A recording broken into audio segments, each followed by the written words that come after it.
Good morning, friends. Today we have Dr. Arun KV with us.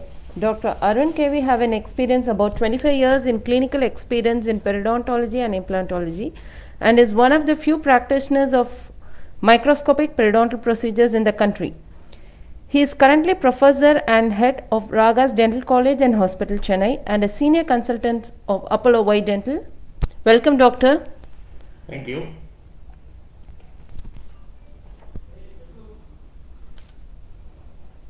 Hello. Yeah. Hello. Morning.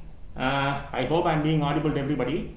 Now, like Dr. Deepika was saying, it is now 25 years since I've been handling gum diseases, and it is these 25 years that has made all the hair in my head disappear.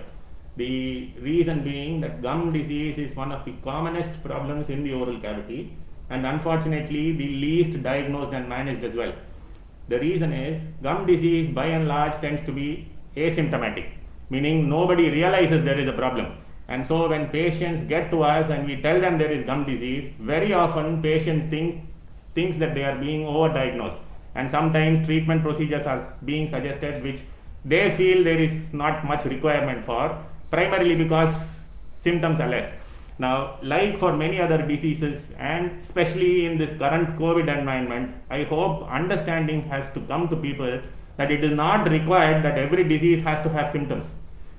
In the early stages of many diseases, especially the chronic illnesses like you have with gum disease, symptoms are not very often presented by itself in the early stages. The thing is, if you manage them in the early stage, gum diseases are very easily tackled. That the amount of time required, the kind of expenditure that is there, and the procedural complexity that is there with the procedure is much less if gum diseases are handled in the early stages. In fact, ideally speaking, when patients come to me and ask me what is it that I should do later, I always tell them the best thing that can happen to you after this treatment is that you don't need to see me again. Because by and large, gum diseases in the early stages can be handled very well by the general dentist itself. There is not much requirement for specialized practice in the early stages of gum diseases. So what I would give as a suggestion to most people is, do not think gum disease does not exist merely because symptoms are not there. 1. 2. Do not think that gum diseases are complex diseases which require a lot of treatment and stay away from it. 3. Make sure regular checkups are part of your daily health regime. Make sure that dental checkups are also part of your general medical checkup, so that you don't have to spend much time and effort in treatment of dental diseases in a more complex manner. If you were to attend to them at the early stages, dental treatment can actually become much less difficult than what you would imagine, because one of the most important reasons why people stay away from dental treatment is the fear of pain. Please understand that gum disease treatment does not involve any pain. Especially in the early stages, it is a very, very, very easy procedure to undergo for the patient also. So I would only think that the best way to handle gum disease is to prevent them. Prevention involves dental practice at the office as well. It is not just home prevention alone. Simple treatment in the office, home prevention. That is the mantra for management of gum disease.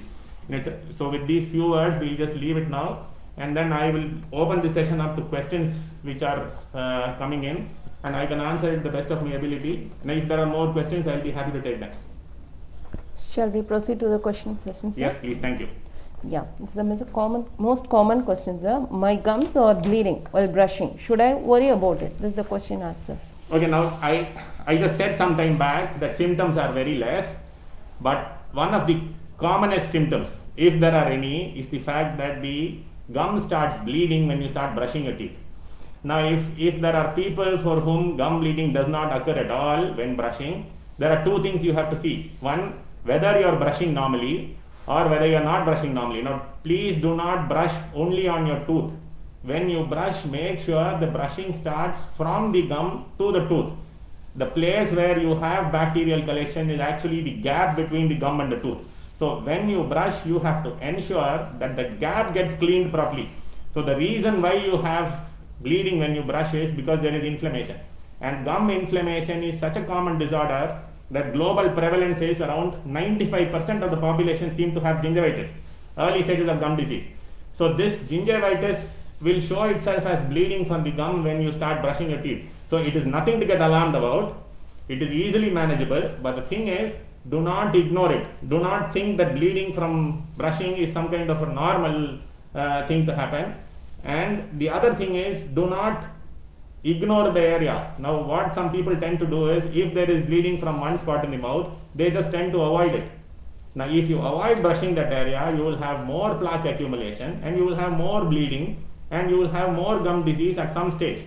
So what you should do is, even if it starts bleeding, brush the area.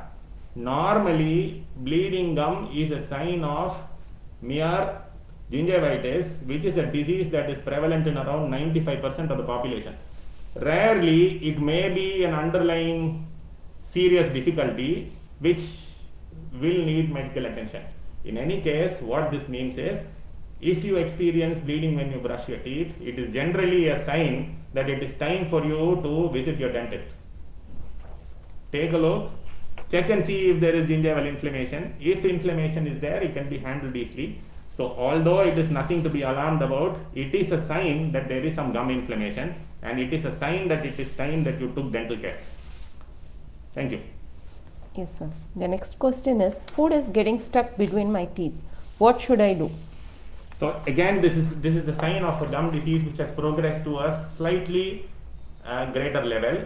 So what happens is, now our teeth and bones are fixed in such a manner that whatever we eat tends to get out of the tooth in what are called as sluice ways.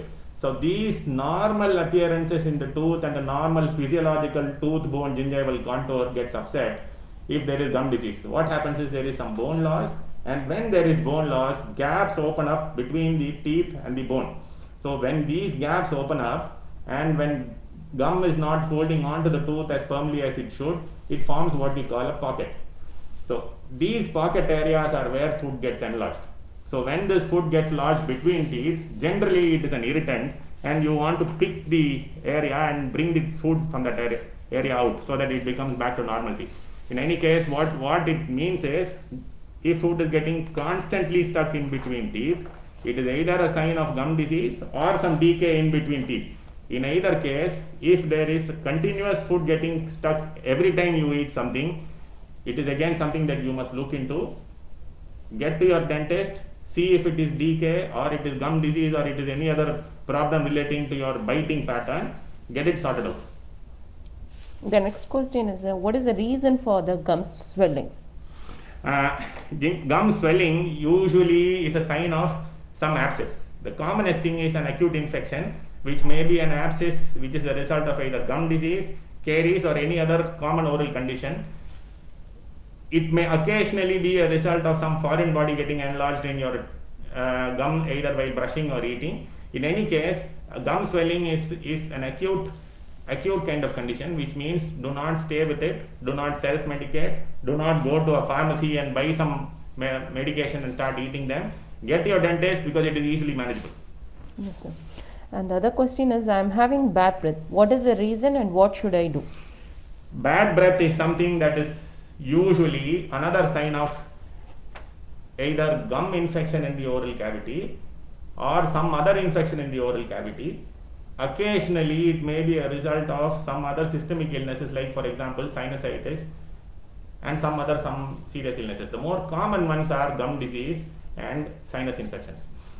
Now, be that as it may, the common spots where gum disease tends to increase bad breath is because of what we call as gum inflammation being persistent, what we call as pockets being there for a long time, and a result of tongue holding on to and as a result of tongue having more bacteria than what we would like to see. So the dorsum of the tongue, that is the portion which is facing the roof of the mouth, that portion seems to collect more microorganisms than we would like to see, and it is these microorganisms that leave out what are called as volatile sulfur compounds, and these volatile sulfur compounds are what cause the bad breath. So bad breath is a cosmetic problem because it starts affecting your interaction with people on a daily basis. So if bad breath is there, remember that the diagnosis is the first thing that you should do. Try and find out what the bad breath is because of. Usually it is gum disease, occasionally it is because of some other infections in the oral cavity. Rarely it might be because of other causes such as sinusitis and sometimes more serious problems, but in any case it is not possible to suggest a remedy unless it is a cosmetic kind of remedy which is short term, unless examination is made. Again, self-medication, over-the-counter mouthwashes will not solve the problem. The next question is how to brush my teeth. So among the various problems that most dentists in India will face is the fact that oral hygiene practices are not something that are taught to children at a kindergarten stage. So you will find that in most of these Western countries, this idea of oral hygiene, proper brushing methods, and use of what are called as interdental devices are taught to them at a very early stage. But in our country, unfortunately, that doesn't happen. What we generally see is people are not aware of the importance of brushing and how much time you should brush and what is the method of brushing. So let me just take some time over this, because brushing teeth is perhaps one of the most important way in which you can prevent gum disease and you can prevent dental decay. So here what this actually means is, when you eat food gets stuck to your teeth, obviously, which everybody knows, and what gets stuck are usually carbohydrates. Now most of the bacteria in the oral cavity in the early stages use these carbohydrates as food, and these carbohydrate using bacteria will eventually start utilizing these carbohydrates for their growth, and they start colonizing teeth and other parts of the mouth. Now if they start colonizing teeth on the biting surfaces or on the in between teeth areas, you will start forming dental caries or decay. Now if they start colonizing the area which is there in between the tooth and the gum, or the gingival crevice as it is called, then you start having gum disease. This is the basic common formula. So meaning, whatever be the cause, organisms depositing on the tooth result in formation of what is called as dental plaque, and it is dental plaque that causes both gum disease as well as tooth decay. So prevention of dental plaque is the cornerstone of stopping both gum diseases and dental caries, which are the two most common diseases in the oral cavity. Okay, so why I have taken so much time over this is because plaque maintenance or control of dental plaque is done in two ways. One is what is called as mechanical plaque control, and the second is what is called as chemical plaque control. Mechanical plaque control measures are those measures which are used at home to remove the plaque that is deposited on the tooth by using mechanical measures. Example, brushing, interdental aids and things like that. Whereas chemical measures are those that are used to kill the bacteria in a chemical manner, which is by use of mouthwashes and other things, which we will just elaborate a little later. So on the whole, the most important way of mechanical plaque control is tooth brushing. Okay, now brushing tooth, what it actually does is, once the bristle is there on the tooth surface, it will dislodge the soft deposits that are there. So basically both these diseases are caused by microorganisms which live in what are called as biofilms. Dental diseases are not caused by one bacteria alone. So because there are multiple bacteria involved, dental diseases are rarely treated and cured by antibiotics. You can give antibiotics to suppress acute infections, but treatment is usually not by antibiotics, even though bacteria cause the problem, because there are multitudes of bacteria. So in this case, what it means is, early stages of biofilms are getting disrupted with your brushing. That is the basic funda behind brushing your teeth. So if you have to brush teeth, how often do I brush the teeth? Brush it twice a day. Now although this is the general formula that we all prescribe, in reality what you should be doing is, you should be making sure that there is not enough food particles getting caught on your tooth surfaces or in between teeth, and you should be making sure that these food particles do not stay there for long enough to start causing disease.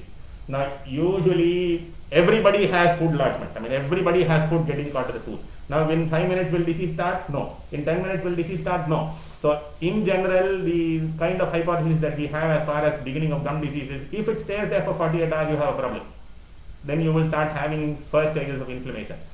So you cannot sit and count every time and see, okay, has 48 hours passed, 24 hours passed, 6 hours passed and all that. So because that is not possible, the general recommendation and as per all the periodontal societies, the general recommendation is that it is always advisable to brush twice a day. Now twice a day, what time is best? Now obviously everybody brushes well in the morning because it is not just a plaque control measure alone in the morning, it is also a cosmetic thing because you want to feel fresh. So morning brushing, I think by and large from when I started practice to what it is now, a lot more people are starting to do. Now in the early stages of my practice, that was around 30 years back, there were quite a few people I had come across who never used to brush their teeth at all, and they were using traditional brushing methods like neem sticks and things like this. So today that is not so much the case, especially in the cities. Most people brush in the morning, but it is that night brushing that people generally tend to become a little lazy over. Now what happens is, whatever you eat in the morning, all of that is continuously getting accumulated on the tooth surfaces with or without your knowledge. Now no matter you might be gargling your mouth well, but with gargling, although some of the very softer deposits come out, what is there in between teeth will not. What is there stuck onto the what are called as fissures between teeth, those will not come out. So if you have to get rid of whatever is actually there on the tooth surfaces, it has to be only by brushing. So the entire day's food, your breakfast, your lunch, snacks that you eat in between, your dinner, all of that is going to stay in the mouth, on the tooth, various parts of the tooth, from morning to the next day morning. So, and especially in the night when you say you are going to stay there is going to be very little lubrication action because of either mastication or any other movement in the mouth. So plaque has a free time starting the process of inflammation. So brush in the night without fail. And importantly, brush in the night and do not start taking some sweet after that. That should be the last thing you do. You brush your teeth and have some carbohydrated food after that, the whole purpose is lost. So twice a day brushing, morning, night. Do not eat anything after you brush. Go to bed without taking any more carbohydrates after you have brushed in the night. That is the most important way of preventing gum disease. Now the other thing is, how do I brush? Brushing is usually in India, unfortunately, even now, practiced in a horizontal manner. Meaning people tend to scrub teeth like this. Now this scrubbing horizontal manner is not ideal for brushing, because if you start brushing in a horizontal and scrubbing motion, what you tend to do is you will tend to wear off some enamel, you tend to wear off some gum tissue on the neck of the tooth, but you do not take out tooth related foodstuffs. You do not take out what is there between your gum and your tooth. So brushing has to be always done vertically only. Do not brush horizontally, because horizontal brushing will not remove plaque. Not only that, it will not reach the area underneath the gum, the area that is there between your gum and your tooth, the area that we call the gingival sulcus. It will remain unclean, and continuous cross brushing or continuous horizontal brushing will wear off some tooth surface and will wear off some gum tissue as well. So what you need to do is, you need to work vertically. Make sure the brushing is such a way that you start from the gum and brush to the tooth. So start from the gum, brush towards the tip of the tooth. Keep doing this at every part of the mouth. I know it can be a little difficult for people who are in their 30s and 40s who have used one pattern of brushing to suddenly change this, but unfortunately this is the method of brushing that will stop gum disease. Do not brush horizontally. Always make sure you are brushing in a vertical direction, starting from the gum to the tooth. So I have talked about frequency, that is twice a day, talked about the method of brushing. The third thing that people ask is, how hard should I brush? Now, will my teeth become cleaner if we brush harder? No. Understand one thing, that deposits that are there on the tooth initially are soft. So the force of brushing is actually not very critical. What is more critical is the thoroughness of the brushing. So you must make sure the brush has reached every area in the mouth. There is no need to use undue force on your teeth. If your bristles start getting frayed very fast, it means you are using undue force. A toothbrush should last for around 2-3 months. Now if it starts getting frayed before that, it means you are either brushing very hard or you are brushing in a horizontal manner. do not use that pattern of brushing anymore. Make sure your bristle stays reasonably undamaged for 2 to 3 months. Only then the brushing pattern is right. Brush vertically, start from the gum towards the tooth. Make sure you are brushing everywhere. Importantly, the other thing Indians generally tend to miss is brushing on the inside surfaces of the tooth. What are called as the lingual and the palatal surfaces. That's the inside surfaces of the tooth. They are equally important as far as the outer surface as well as the outer surfaces. So do not ignore those portions. Even on the inside, it must be such that you brush from the gum to the tooth. I know it can be a little difficult if you have to put this habit into place. Maybe in the initial phases you can stand in front of the mirror, make sure your brushing pattern is going right. Within a week you will fall into it. So it is not rocket science to brush well. You just have to get acquainted with the habit. Put it into your regular oral hygiene measure, because brushing teeth twice a day, brushing it in a proper manner, brushing it thoroughly without undue use of force is something that can save you a lot of problems as far as gum disease and decay is concerned. Also, for those of you who don't like going to dentist, remember, the more often you use a brush, the less you have to visit the dentist. So I am giving you a good reason to start using the brush. Next question, sir. What paste generally would you recommend for regular use? So this is something that again most of us keep getting asked. What is the paste that we should use? Now from a scientific point of view, there is no real recommendation. Most pastes are pretty much the same, and it is not as if one paste tends to stop the disease more than another paste. Now what is commercially available, almost all of them are good. So it is not as if there is any special recommendation that I have to say. The only thing is use of a toothpaste when compared to tooth powder. Okay, now powder tends to be a little more abrasive. So from a dental point of view, as a periodontist or a gum specialist, I would prefer that somebody uses a paste over a powder. Whatever paste you use, you can use them, no problem. There is no need to use desensitizing paste on a long term. Now if your dentist has prescribed a desensitizing paste for a specific purpose, then you can use them. But for routine normal use, there is no need to use desensitizing paste on a regular basis. How often should I visit my dentist? So this is again something that our people find it a little difficult to accept. Now normally dental practices is such that your dental diseases come down if you visit a dentist regularly twice a year. So once in 6 months is our normal recommendation. So do not think that this once in 6 months recommendation is merely to overdiagnose the problem or start doing undue treatment. The important thing is every 6 months if you attend your dental office, they will be able to identify tooth decay in the early stages. They will be able to identify gum inflammation in the early stages. And if they are identified in the early stages, the treatment that you need to undergo will become much lesser. Okay, so in this case, what happens is, I will speak for the gum diseases. If every time you visit a dentist in 6 months, and if they were to do scaling, which is a cleaning procedure, which is completely non-invasive, which is a completely non-painful procedure, you would have prevented gum disease. Meaning there is less time for you that is required in the dental office. There is very little pain involved. Expenditure is very less. In all ways, the 6-month regular visit will ensure that you don't need to undergo many complex treatments, which is what will happen if you visit your dentist only when there is pain. So this is the problem that we generally face in India, that most people seem to think that I will visit a dentist only when I have pain.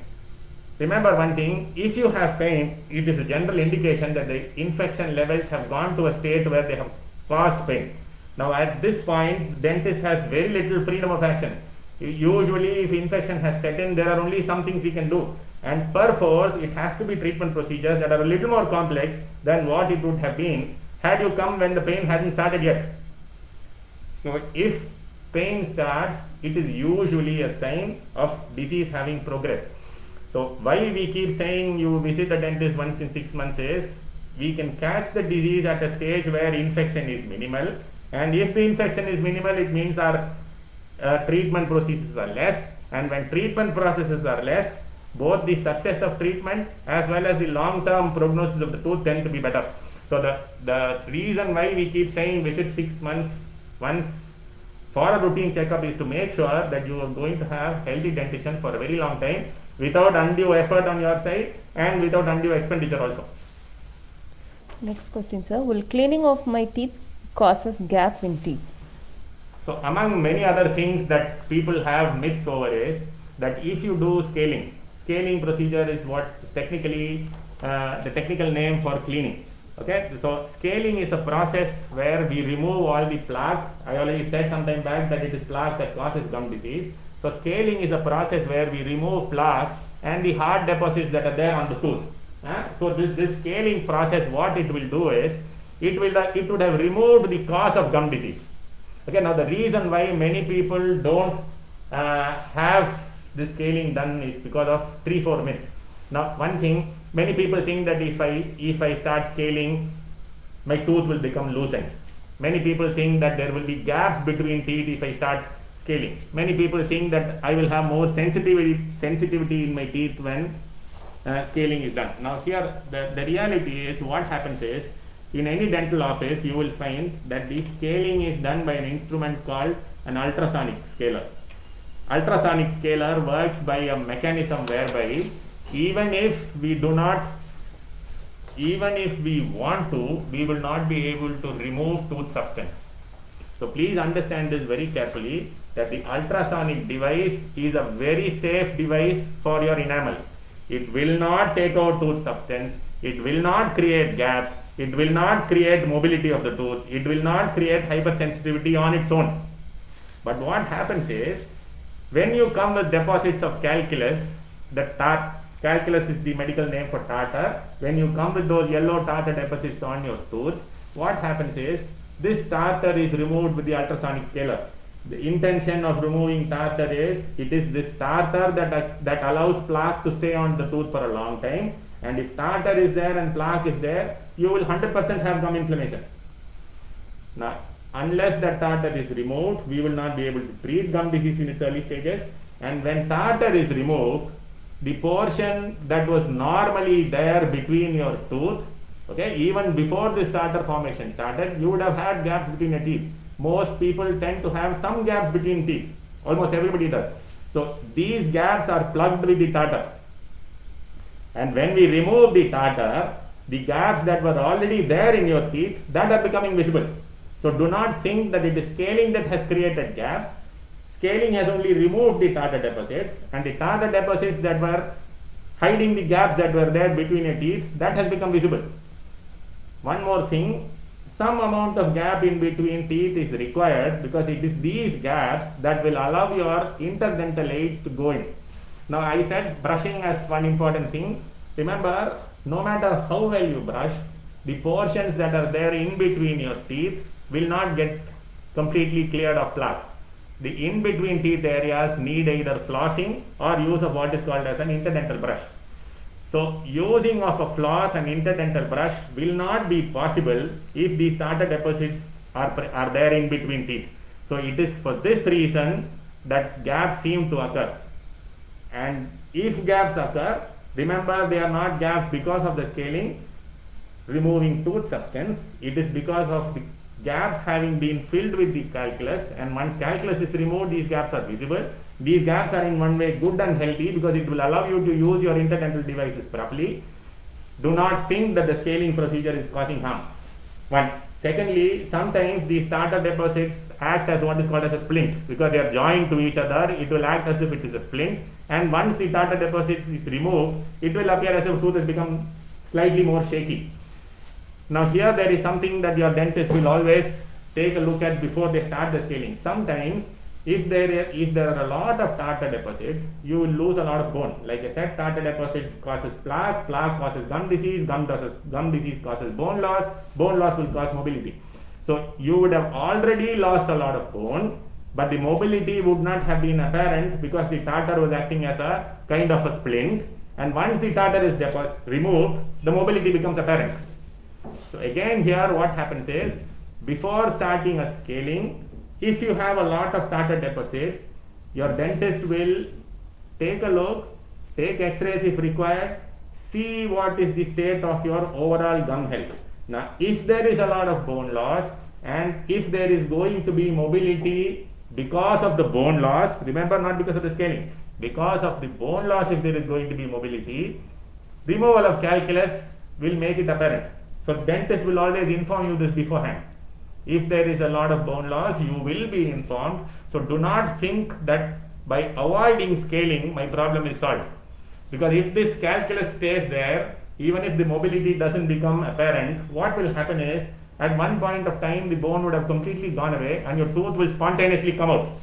So, you have a lot of people who will come and tell us that my teeth were okay, I didn't have any problem. I was playing with my baby. My baby hit against my face and my tooth fell down. That will never happen. Now, if it is a small infant and whatever minor force that is being generated because of this infant touching your chin, if the tooth has fallen, it is only because it is an already weakened tooth. This is not to say that tooth will not fall because of trauma. Yes, teeth can exfoliate because of trauma, but the trauma has to be hard enough to do it. Something like a baby, just with a minor contact with the baby, if the tooth is falling off, it is only because the tooth is already weakened. So this is the kind of weakening that will happen with scaling.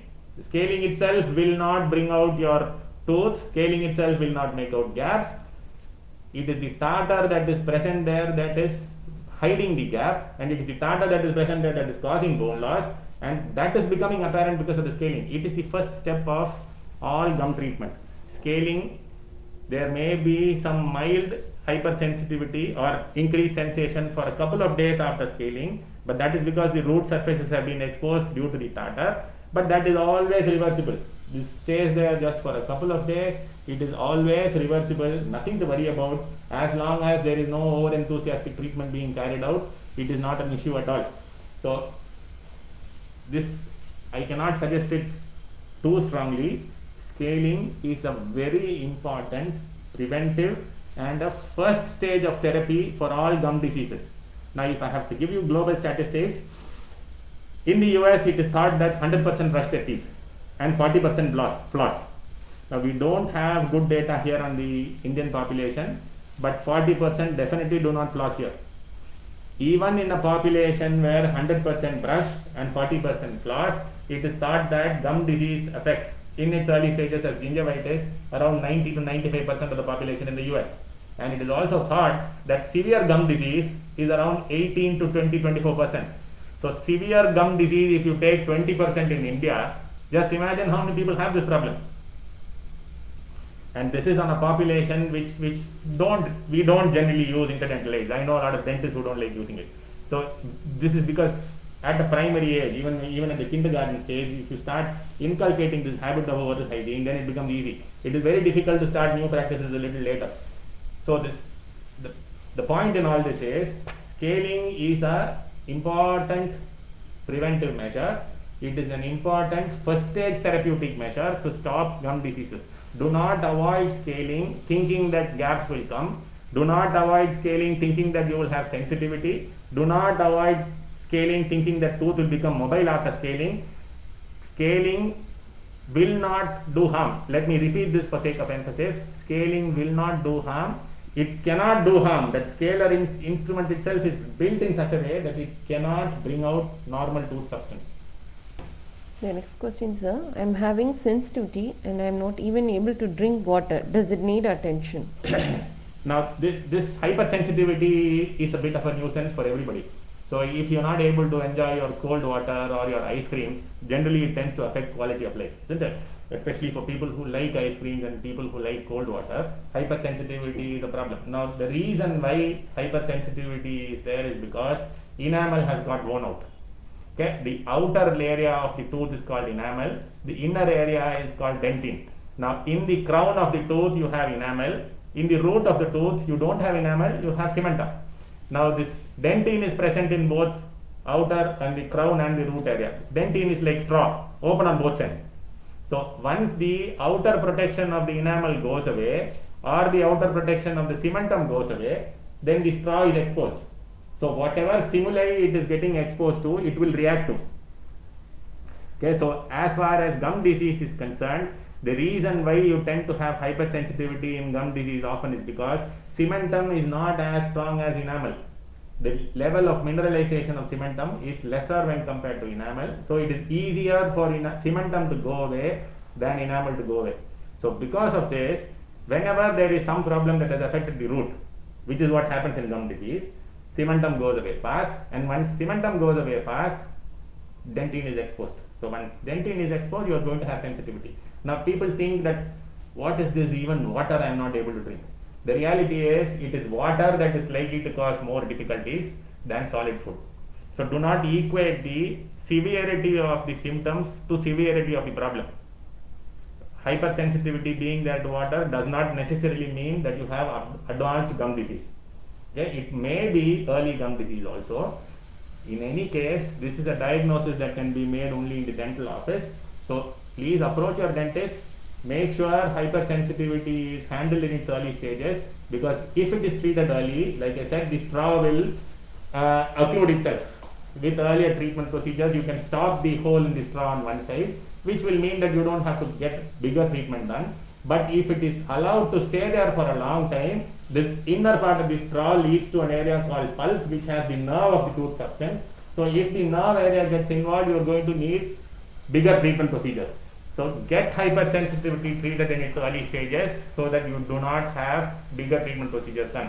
Now it would seem that the simpler treatment procedure is just to take a desensitizing paste and use them, but usage of desensitizing paste is best done after recommendation by the dentist, because you don't know what is the problem first. Now if it is decay, using a desensitizing paste will not solve anything. So please get to your dentist, make sure you know what the diagnosis is, and then start using the desensitizing paste. Over-the-counter use of this desensitizing paste will not be a long-term solution. So if you have hypersensitivity, get to the dentist, find out what the problem is. It is either usually it is, like I said, the reason is only one. Dentine is exposed. For whatever reason, why the dentine is exposed, please find out, and whatever has to be done to prevent the exposure of the dentine from affecting the pulp and to stop the exposure of the dentine, the dental office people will do it. With that, your problem should be over. Next question, sir. What is a way to save the shaking tooth?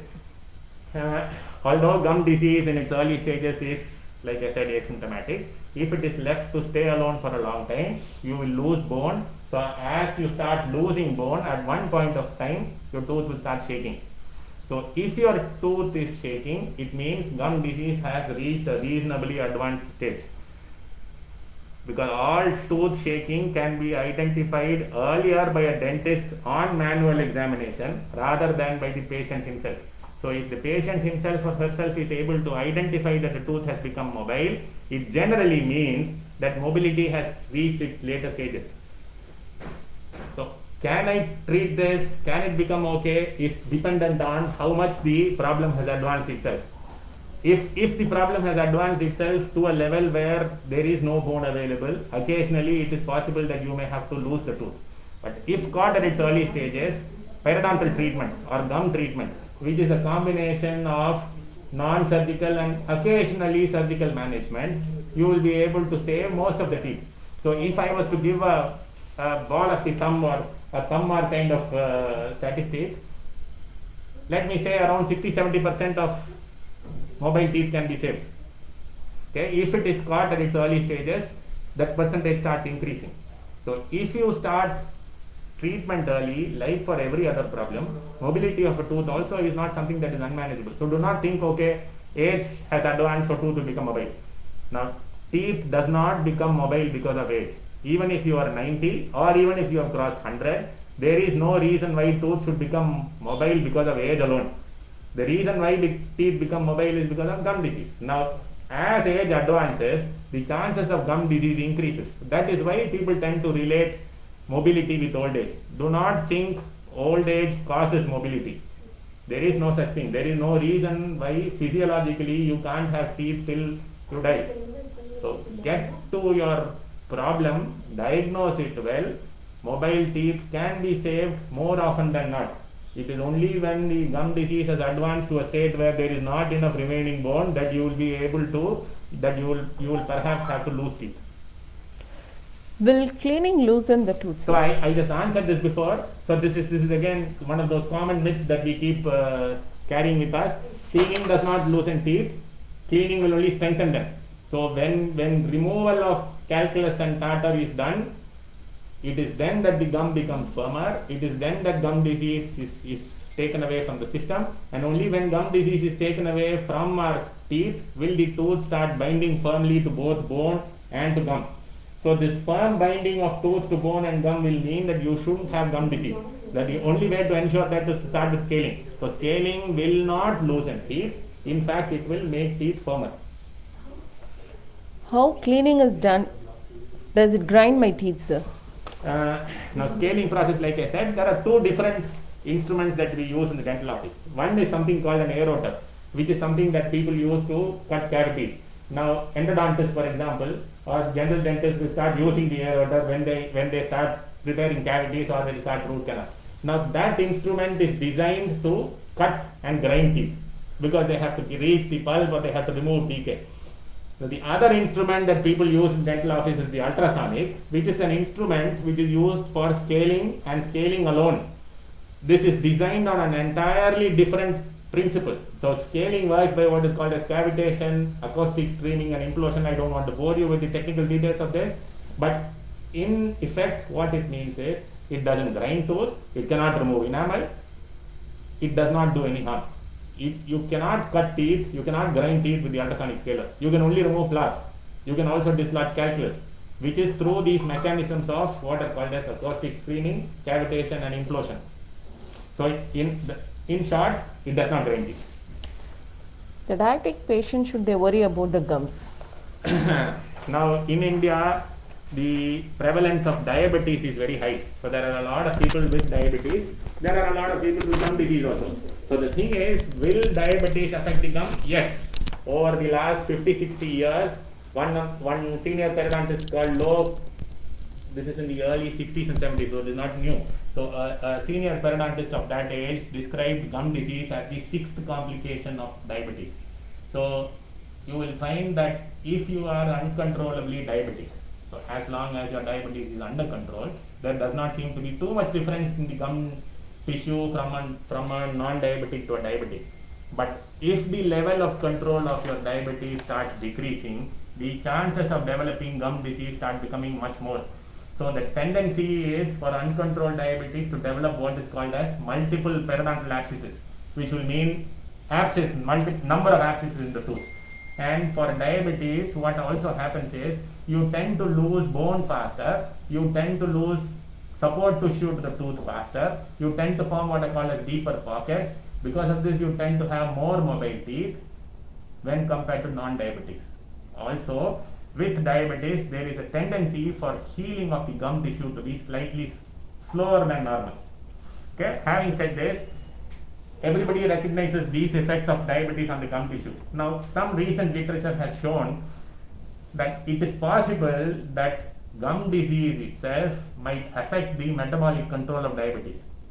Meaning, it is not just that diabetes affects the gum tissue. If you continue to have prolonged, uncontrolled gum infection, it is possible that this inflammatory state in the gum may influence the overall inflammatory state, which will affect type 2 diabetes and which may be a reason for hyperglycemic levels, meaning it may be a reason for blood sugar to stay uncontrolled in diabetics. So what you have to be careful over is, it is described as a two-way relationship today, meaning diabetes can affect the gum disease, in reverse gum disease can affect diabetes also.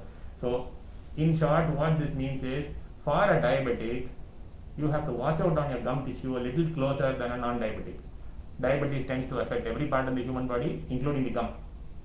In reverse, a periodontist, okay, that is a gum or a general dentist to whom you will approach with this history of gum disease, will also keep a slight note on your gum, on your blood sugar, and make sure that the reverse trend also doesn't happen. So the answer to this question is yes, diabetes can affect the gum tissue, and it is possible that gum tissue might affect diabetes. So because of this two-way relationship, you have to have a closer contact with your dentist even if you remain asymptomatic.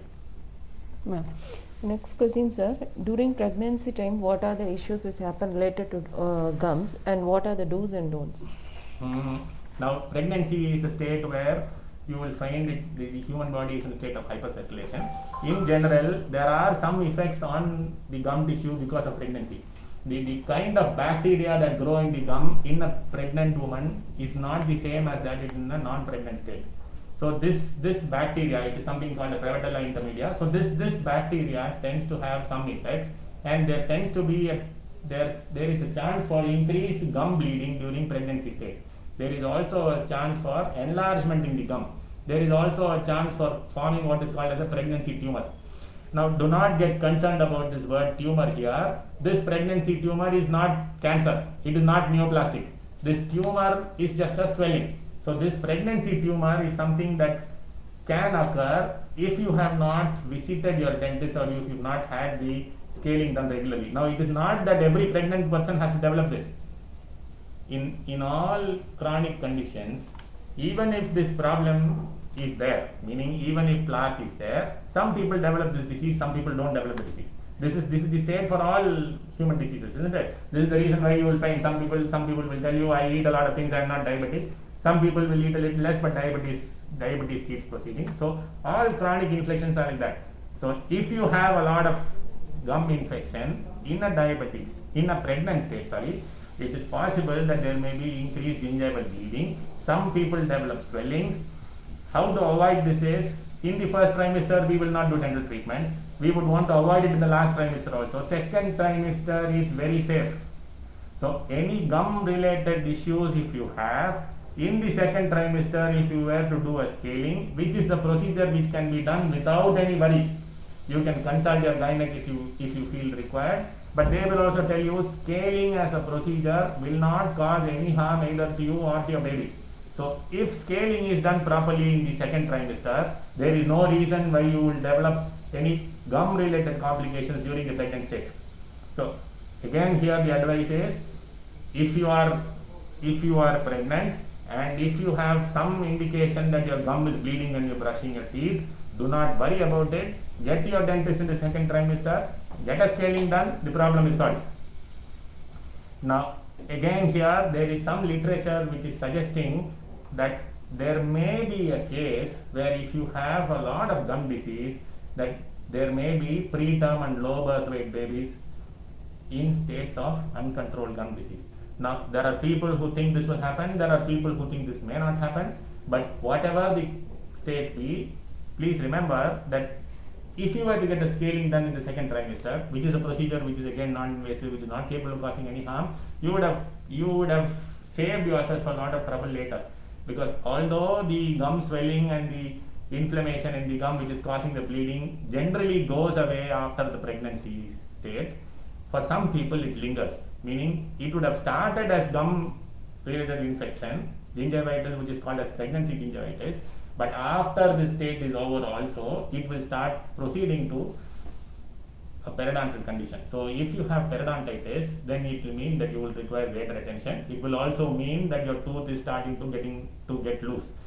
So in a nutshell, pregnancy can affect the gum. It is safe to get treatment done in the second trimester. It is safe to get a scaling done. Please get it done if you have any signs of gum inflammation like bleeding in the gum or any swelling, and even if it is a localized big swelling, it is nothing to worry about. The next question, sir, if someone is undergoing tooth aligning treatment, and what should they do to maintain the oral hygiene? Okay, if anybody has got orthodontics done, that is, if you are wearing braces, whatever the form of braces it is, whether it is those metal braces that you wear in the mouth, or whether it is those ceramic braces, or whether it is aligner, all of these tend to accumulate plaque a little more than your normal teeth. Now there is nothing on earth today that is as resistant to plaque formation as enamel. So no matter how good your aligners are, no matter how good the braces are made, there is no reason why it will not attract plaque. Okay, so because plaque is there, you are always going to have a chance for inflammation.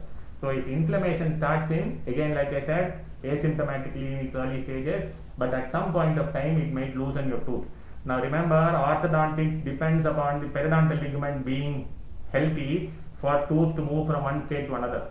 So if you have an unhealthy periodontal state, the orthodontist is going to find it difficult to control his tooth movement and to ensure that tooth stays healthy during the phase of movement and after it. So what this means is, if you are going to have braces done, pay extra attention to your oral hygiene. There are special brushes which are available. So these brushes will have spaces in between the rows of bristles that will make sure that your brushing is going on well.